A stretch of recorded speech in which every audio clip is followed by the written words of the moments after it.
بسم الله الرحمن الرحيم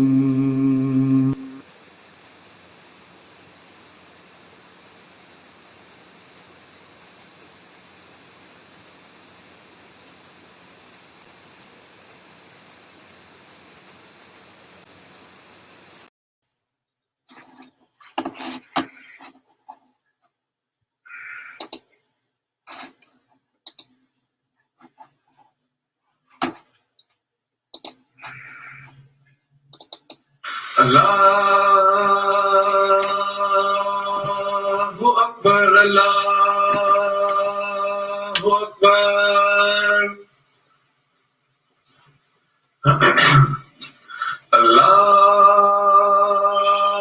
Allahu Akbar, Allahu Akbar. Ashhadu an la ilaha illallah.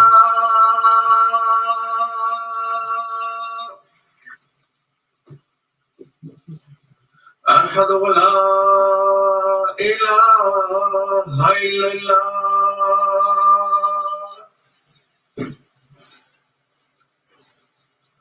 أشهد أن محمدا رسول الله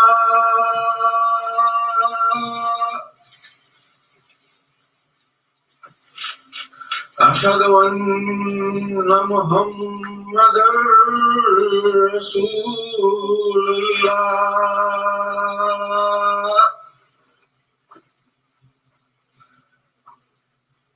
حي على الصلاة حي على الصلاة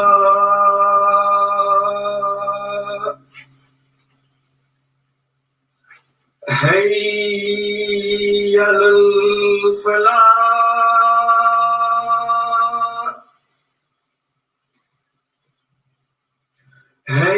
حي على الفلاح الله أكبر الله أكبر لا إله إلا الله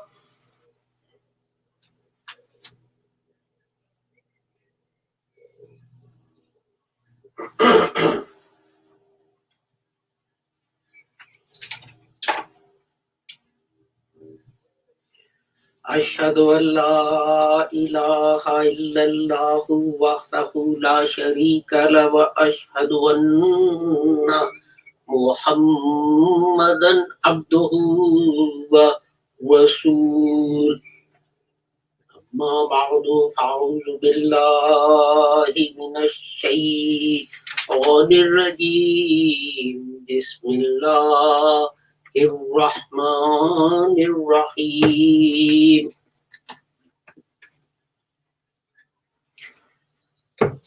We are continuing from last week and we were looking at chapter 2 verses 153 to 156. So today we'll talk about وَلَا تَقُولُوا لِمَن يُقْتَلُ فِي سَبِيلِ اللَّهِ أَمْوَاتٌ بَلْ أَحْيَاءٌ وَلَكِنْ لَا تَشْعُرُونَ. And speak not of those who are slain in Allah's way as dead. No, they are still alive, but you perceive not. And we were talking about because it was the date of Hazrat Mirza Ghulam Ahmad Sahib Rahmatullah Alayh, the promised Messiah. It was his passing away. We were talking about what the Holy Quran of how the Holy Quran wants the believers to behave. And then this verse is about what happens when they pass away. Sadaqallahu al-Azim. And that say not about them that they have died.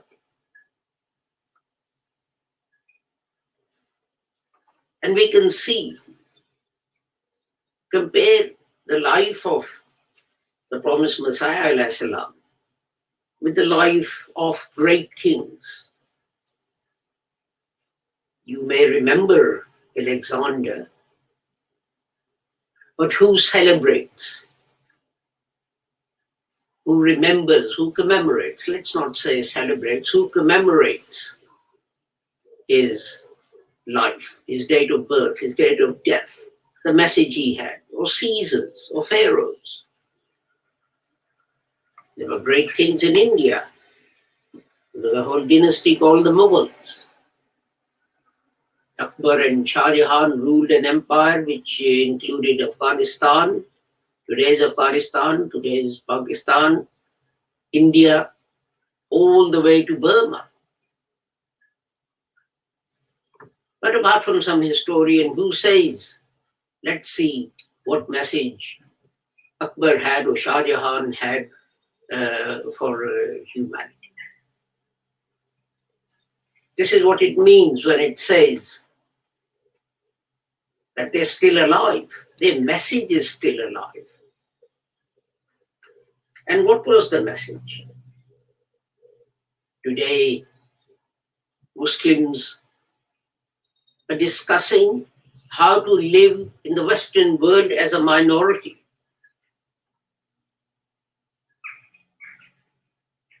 He told them how to do that. Because Muslims were living as a minority under the British government. And he said the first thing you have to do is to jettison your old-fashioned ideas about many things. But then the question arose, which ideas should you jettison? One scholar would say one thing, another scholar would say another thing. And Hazrat Mirza Ghulam Ahmad made a very important point. Something that had been forgotten, something that had been neglected. He said, first you have to create a connection with Allah. God has to tell you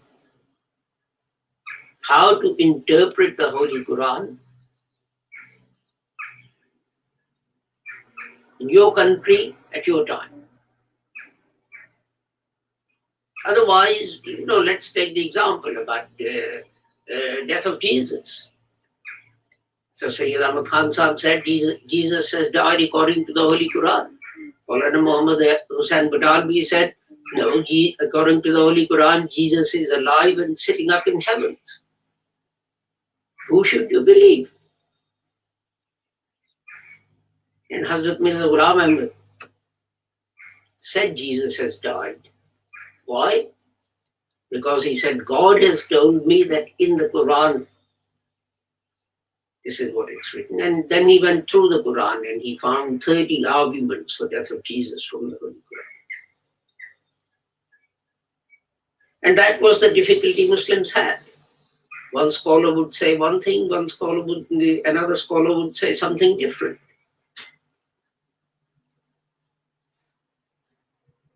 And Hazrat Mirza Ghulam Ahmad, as I said, guided us about our relations with non-Muslims.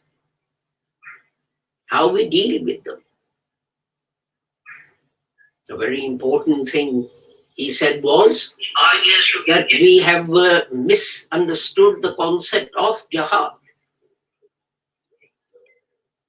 The Holy Prophet himself, in fact, the thing was that Muslims had gone away from the teachings of Islam as interpreted, as taught by the Holy Prophet Muhammad. They would go to this Maulana or that Maulana or this scholar or that scholar. And you would not believe this,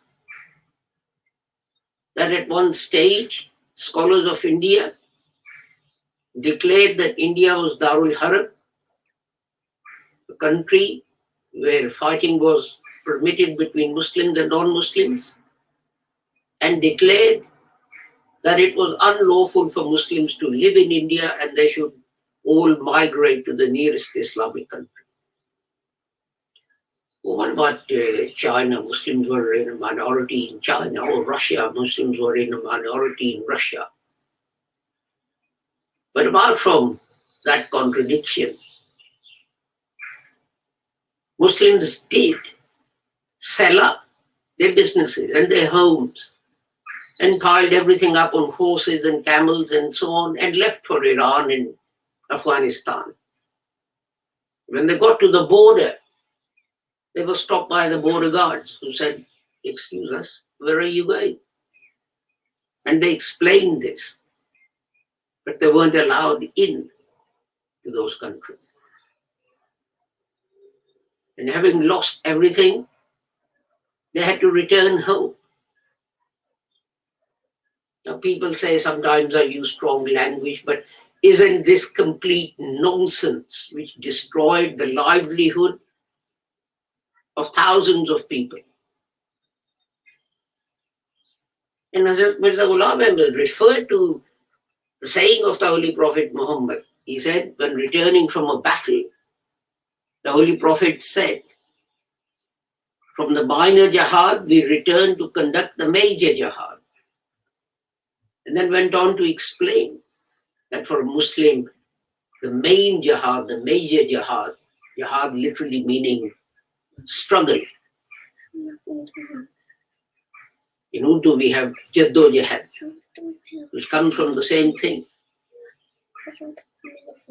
It doesn't mean that we go around cutting people's heads off. It means striving. So he said, you need to strive to live as successful, decent citizens of India. But the difficulty was that scholars had told them not to study English or Western sciences.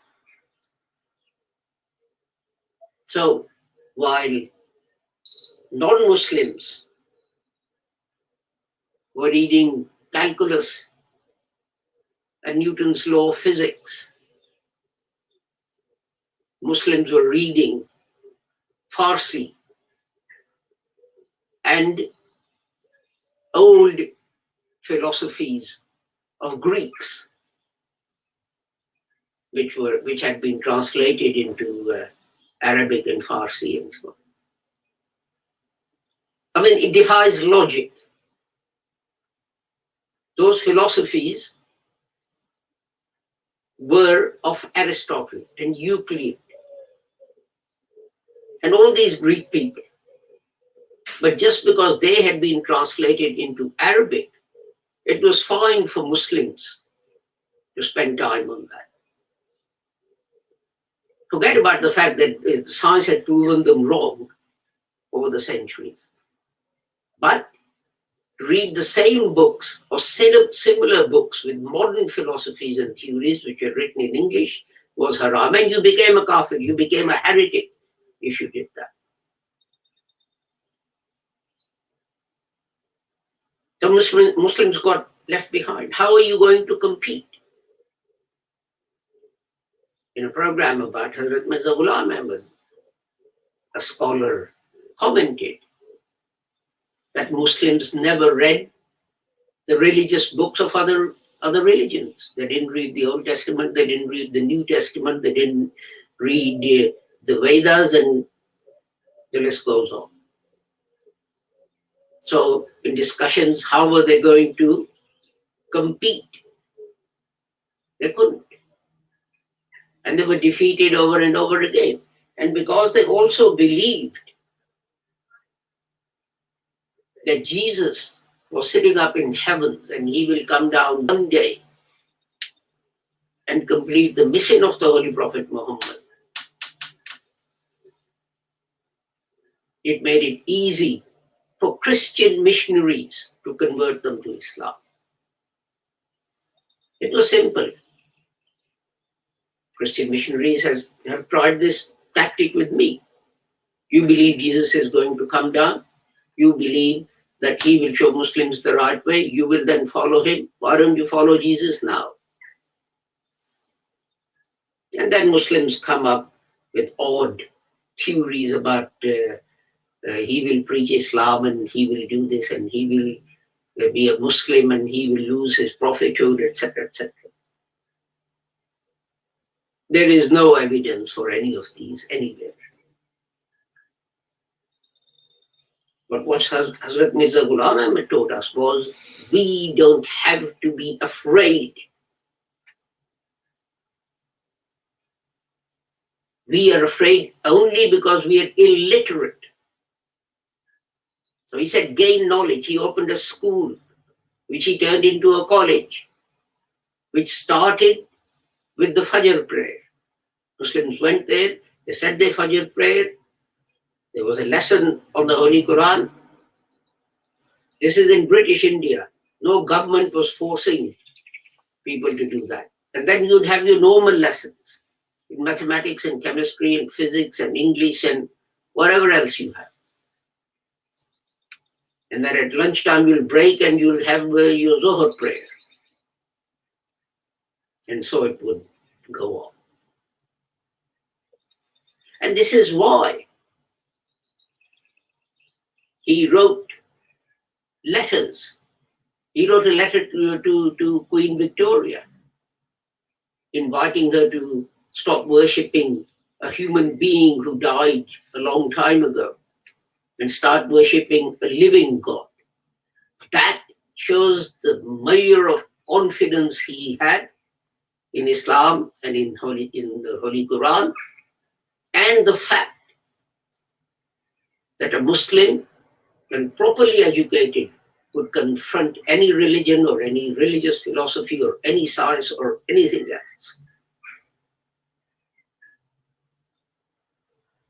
People talk about these laws, hate laws. He was the first one in 1890 to propose a hate law to the Viceroy of India. 1890. How many years has it taken the world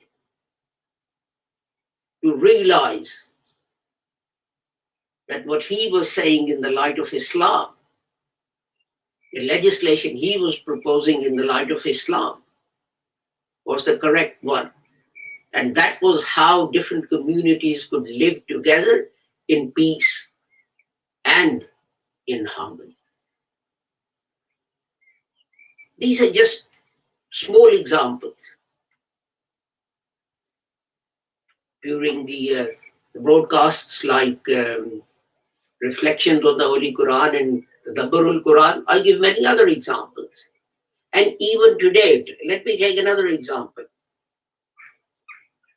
I was looking at an American newspaper from a small town, and this gentleman wrote in, and he said, it was last year in September, and he said, and people, the newspaper had been commemorating 9/11,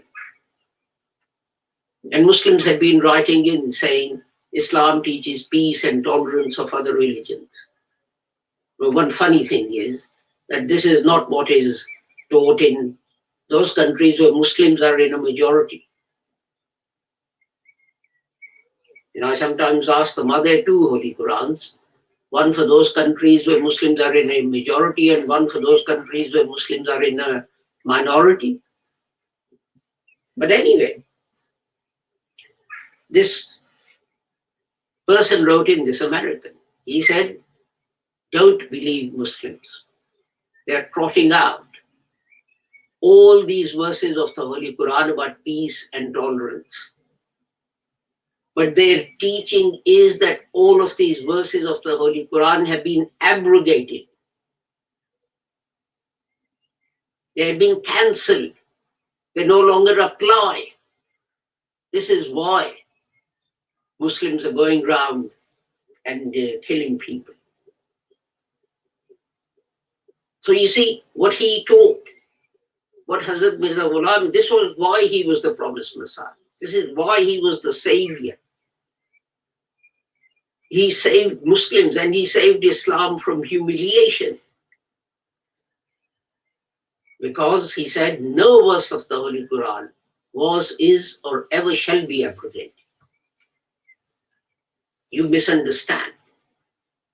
And he then explained that the basic teaching of Islam is peace and love and friendship and tolerance. But if you're attacked, Christianity tells you to turn the other cheek, which no Christian has ever done. But Islam tells you to stand up and for your rights and defend yourself.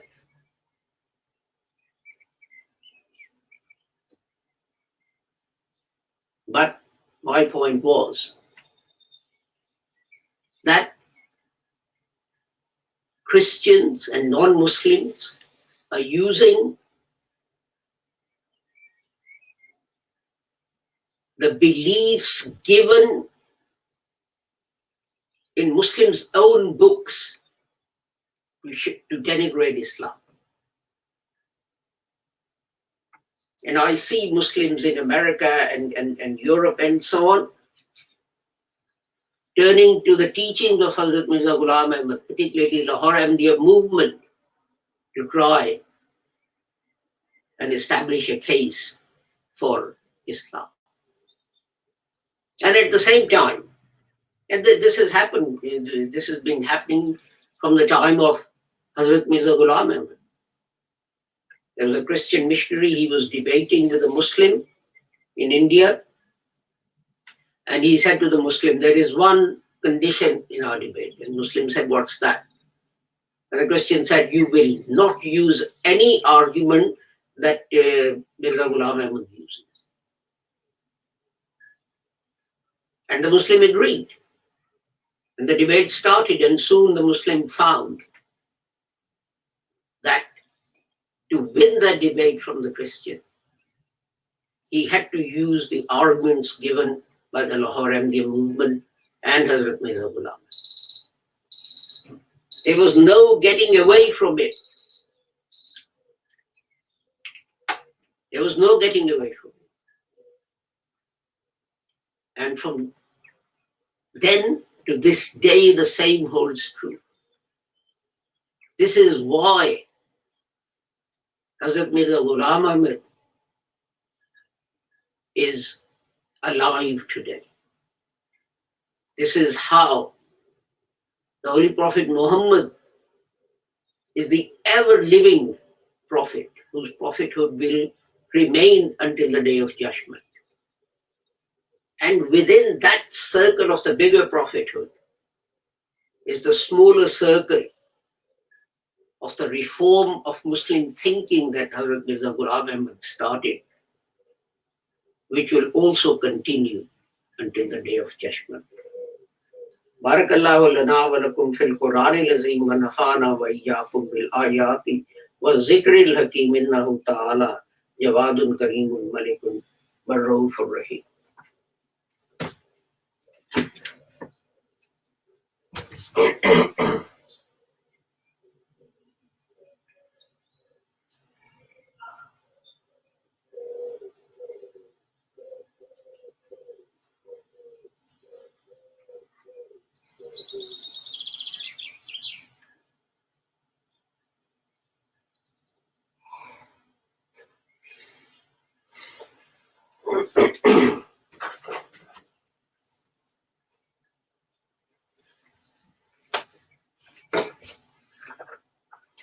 Alhamdulillah. Alhamdulillah nahmaduhu wa nasta'inuhu wa nastaghfiruhu wa nu'minu bihi wa natawakkalu alayhi ونعوذ بالله من شرور أنفسنا ومن سيئات أعمالنا من يهده الله فلا مضل له ومن يضلل فلا هادي له وأشهد أن لا إله إلا الله وأشهد أن محمدا عبده ورسوله اللهم صل على محمد وعلى آل محمد كما صليت على إبراهيم وعلى آل إبراهيم إنك حميد مجيد اللهم بارك على محمد وعلى آل محمد كما باركت على إبراهيم وعلى آل إبراهيم إنك حميد مجيد اللهم انصر من نصر دين محمد صلى الله عليه وسلم واجعلنا منهم واخذل من خذل دين محمد صلى الله عليه وسلم ولا تجعلنا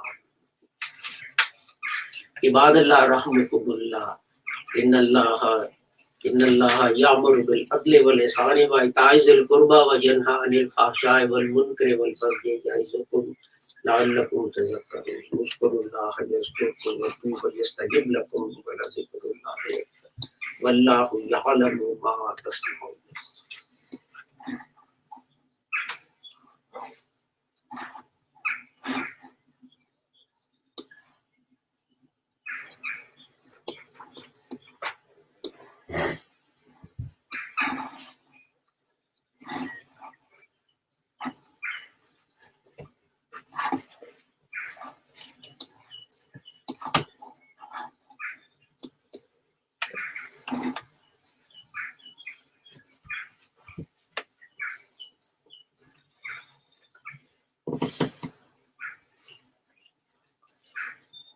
Allahu Akbar, Ashhadu an la ilaha illallah, Ashhadu anna Muhammadar Rasulullah.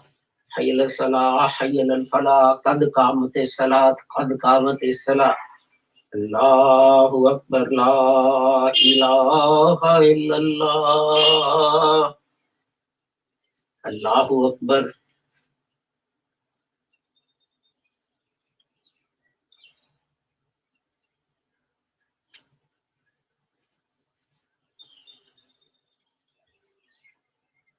Alhamdulillahi Rabbil Alameen Ar-Rahmanir Rahim Maliki Yawmiddin Iyyaka na'budu wa iyyaka nasta'in ihdinas siratal mustaqim صراط الذين أنعمت عليهم غير المغضوب عليهم ولا الضالين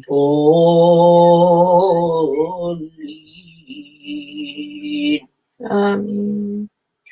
قل هو الله أحد الله الصمد لم يلد ولم يولد ولم يكن له كفوا أحد. الله أكبر.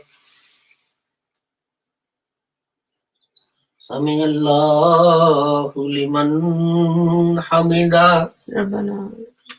الله أكبر.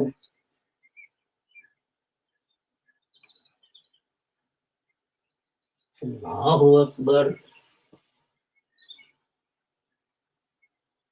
الله أكبر.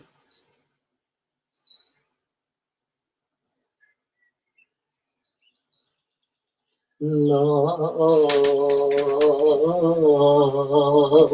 أكبر. الحمد لله رب العالمين الرحمن الرحيم مالك يوم الدين إياك نعبد وإياك نستعين اهدنا الصراط المستقيم صراط الذين أنعمت عليهم غير المغضوب عليهم ولا الضالين آمين. قل أعوذ برب الناس ملك الناس إله الناس من شر الوسواس الخناس الذي يوسوس في صدور الناس من الجنة والناس. الله أكبر.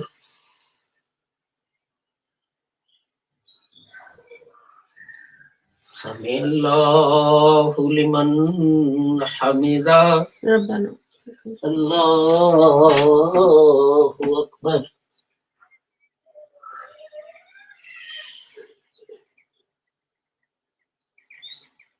الله أكبر. الله أكبر.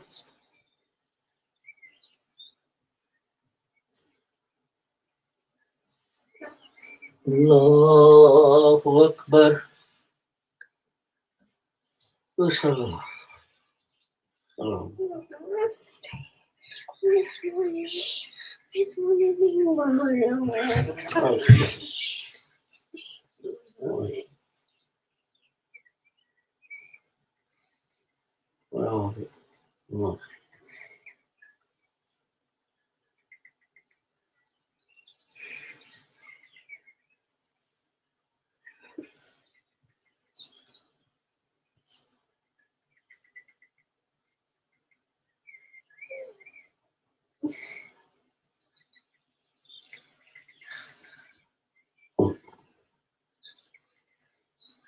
السلام عليكم ورحمة الله. السلام عليكم ورحمة الله. أستغفر الله. اللهم أنت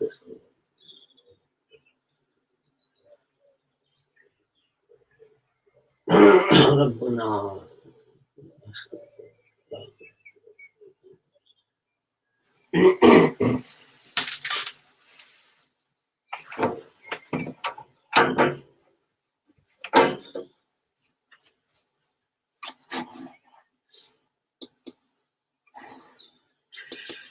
Thank you for joining us for our Friday service. Our next broadcast is going to be on Sunday afternoon, 1400 hours UK time in Urdu, and then 14:30 in English. Until we meet again, I leave you with the prayer that whoever you are and wherever you may be, may Allah keep the whole of humanity safe and sound and free from harm. Assalamu alaikum, Khuda Hafiz, goodbye.